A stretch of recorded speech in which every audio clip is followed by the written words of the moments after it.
You ask Tiger to solve. This deals with linear equations with one unknown. The final result is x equals 6. Let's solve it step by step. Simplify the expression. Expand the parentheses. Simplify the arithmetic. Group all x terms on the left side of the equation.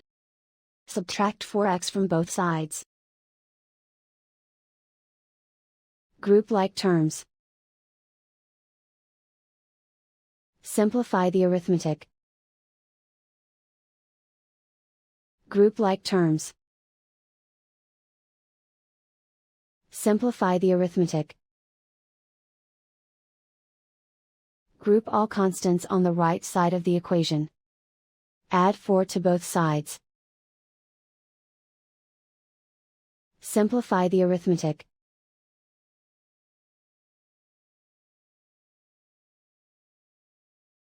Isolate the x. Divide both sides by -2. Cancel out the negatives. Simplify the fraction. Cancel out the negatives. Find the greatest common factor of the numerator and denominator. Factor out and cancel the greatest common factor. And so the final result is x equals 6.